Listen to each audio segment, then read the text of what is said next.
Afroamérica es la historia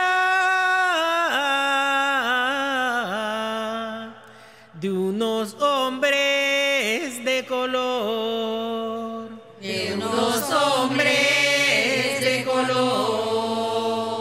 que aunque vinieron esclavos, buscaron liberación.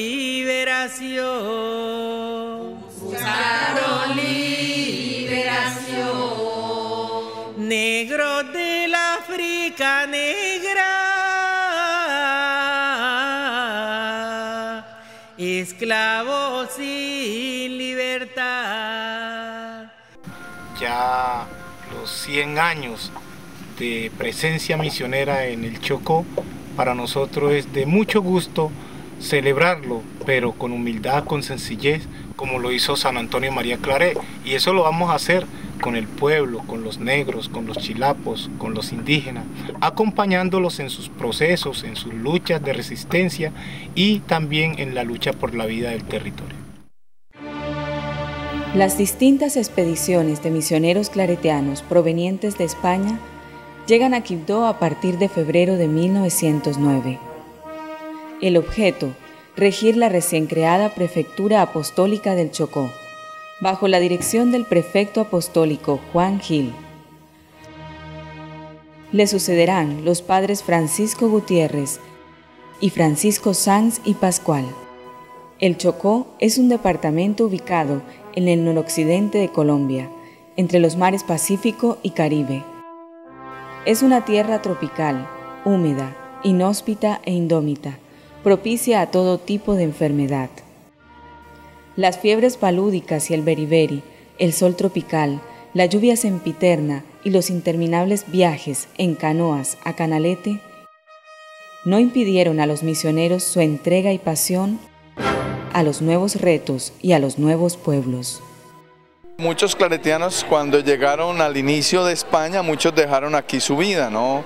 En los primeros meses murieron varios claretianos, pero al mismo tiempo digo yo que era un sentimiento porque eso se fue quedando en el corazón de todos, ¿no? Y entonces ya no era el lugar del sufrimiento o el lugar de las dificultades, sino el lugar también como de muchas alegrías y de muchos retos y de muchos desafíos.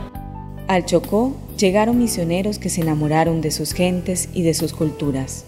La historia da cuenta de misioneros cineastas, ingenieros, arquitectos, aviadores, poetas, diseñadores, músicos, compositores, antropólogos, pedagogos, escritores, teólogos, biblistas e investigadores. En Quibdó, un barrio guarda la memoria del padre Nicolás Medrano, autor del himno de San Francisco de Asís. También está viva la memoria de Vicente Galicia, constructor de notables edificaciones quibdoseñas, de Pedro Grau y Arola, constructor de la catedral, de Jorge Iván Castaño Rubio, promotor del primer proyecto de pastoral diocesano. En Aguasal, zona indígena, aún están vivos los nombres del padre Constancio Pinto, especialista en lengua emberá, y del padre Antonio Betancourt. En la zona del río Andágueda se recuerda con cariño al padre Basilio de Beovide. En la zona norte del Chocó aún no cesa la admiración por la gigantesca obra del misionero piloto Alcides Fernández Gómez. Todos los claretianos llevan en el corazón estos dos nombres que han animado su vocación misionera: el padre Modesto Arnauz, mártir en 1947 de la causa indígena en el río Baudó, y el padre Isaac Rodríguez, silencioso misionero, educador musical y religioso testimoniante. Todos estos misioneros no se quedaron en la prédica de la palabra vacía, sino que la transformaron en obras llenas de fe y esperanza. En 1953, la Prefectura Apostólica pasa a ser Vicariato Apostólico, bajo la dirección de Monseñor Pedro Grau y Arola. De esta realidad chocuana han salido varias diócesis. Salió la diócesis de Quibdó, la diócesis de Ismina, la diócesis de Apartadó, también parte de la diócesis de Pereira. 4 diócesis muy notorias y en este momento como muy dinámicas en la eclesiología de Colombia. El Papa Juan XXIII, a comienzos de la década del 60, con el deseo de abrir las ventanas de la Iglesia para que entre aire fresco y renovado, convoca el Concilio Vaticano II, que concluirá bajo el pontificado de Pablo VI. Mientras en Europa, la Iglesia Católica se abre al mundo de la ciencia y las universidades, en América Latina se abre al mundo de los pobres.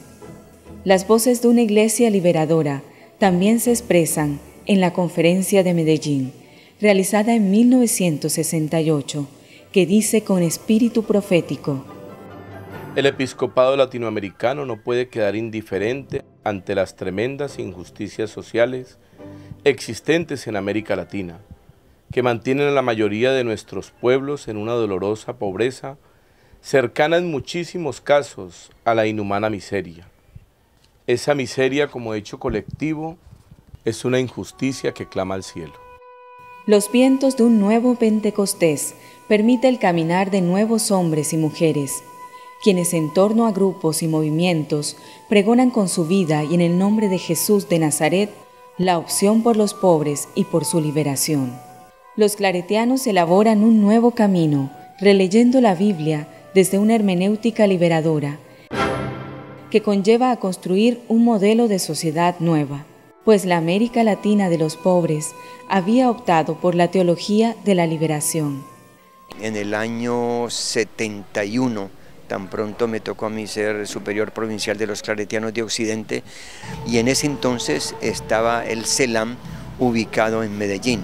Hicimos como la primera planificación escrita, bien estudiada, bien detallada de nuestro trabajo en el Chocó y arrancamos como con esa inspiración del Concilio Vaticano II, que era abrir las puertas de la Iglesia a los nuevos aires de cultura, de organización, de adaptación a los tiempos modernos. A nosotros nos acusaron mucho tiempo de hacer que no éramos evangelizadores, sino sociólogos. Cuando comenzamos a ver que los pueblos indígenas tenían sus propias tradiciones, su propia cultura, fuimos muy tercos en eso porque veíamos que ahí estaba el evangelio, ahí estaba el reino, que la organización, que el territorio eran signos de vida, que al fin y al cabo es el proyecto de Jesús.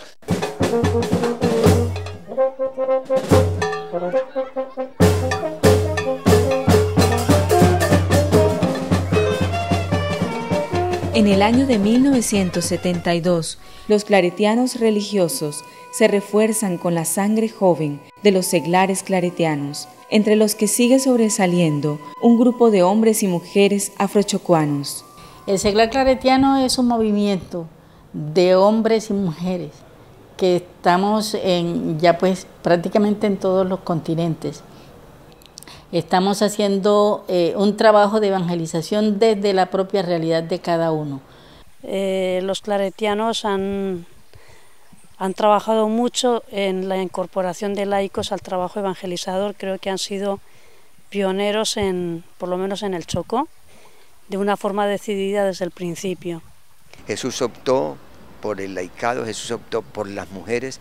La mujer tiene todavía mucho que decirnos, mucho que aportarnos.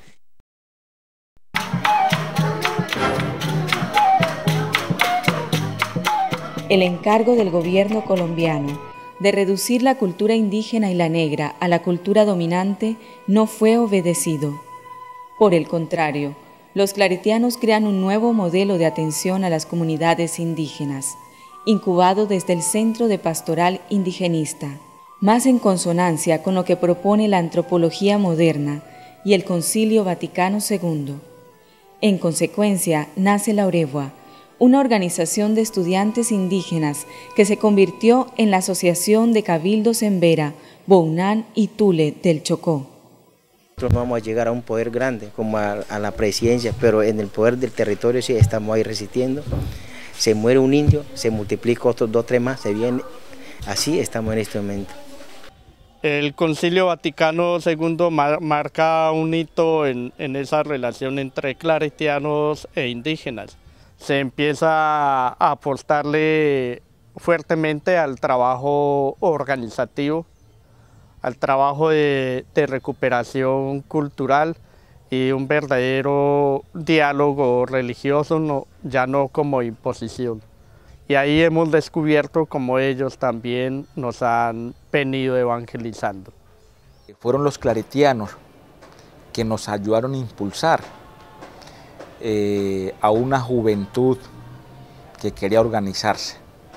Estamos hablando del año 79. En ese sentido, la misión, los claretianos han acertado con los pueblos indígenas de seguir avanzando en la lucha por la reivindicación de los derechos de los pueblos. A finales de la década de los 70, aparece también un modelo particular de evangelización claretiana en el Medio Atrato, una zona en donde no había existido una comunidad misionera permanente. Y en ese momento las seglares claretianas me ofrecieron 2 compañeras también afrodescendientes, Idalides y Arminda, y con ellas nos fuimos a la aventura de Beté.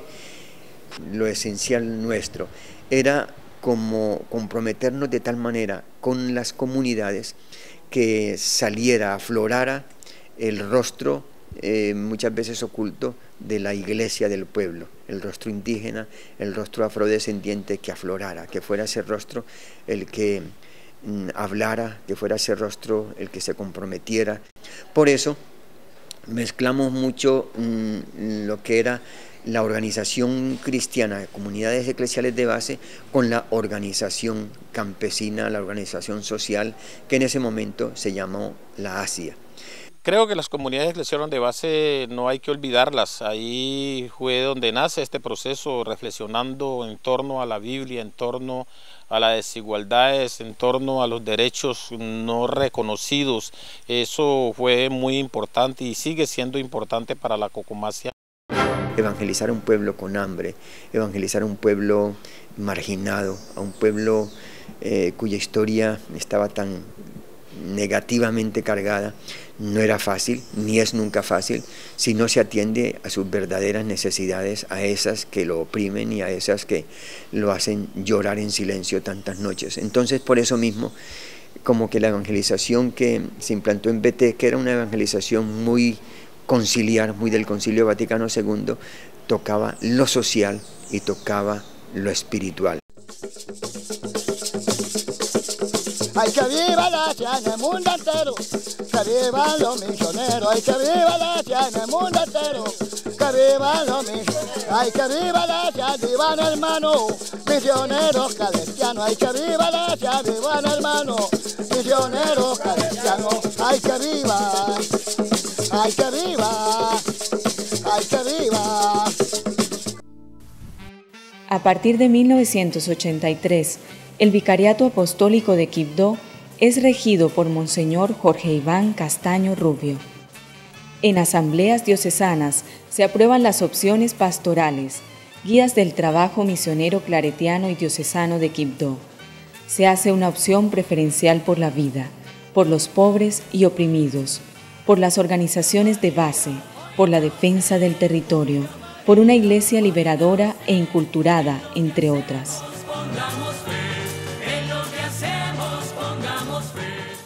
No podemos conformarnos con estar rezando y cantando sin integrar a la pastoral lo que la gente tiene, que son sus luchas, sus esperanzas. Entonces, aquí hemos tratado de conjugar esas dos partes, lo espiritual y lo social.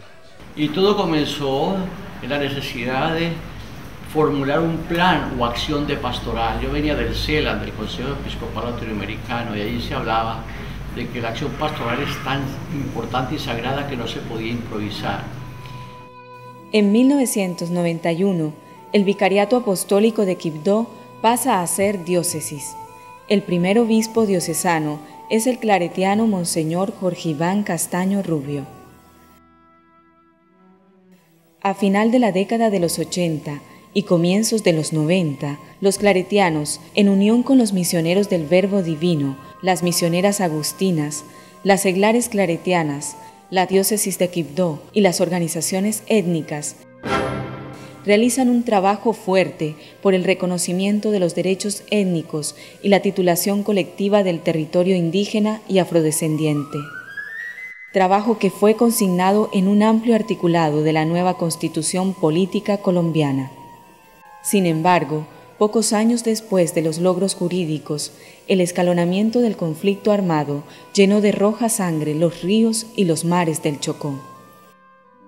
Para 1996, en la época en que el conflicto armado tiene su mayor incidencia en este contexto del Mediatrato y del Chocó, ya había un proceso organizativo que se venía consolidando. Recuérdese que para el año 1997 se le entrega lo que es la titulación colectiva a las comunidades, pero justamente es la época también en que coincide con el incremento del fortalecimiento del conflicto armado en la zona. Se les entrega un territorio ya violentado. En ese sentido, justo la presencia y el trabajo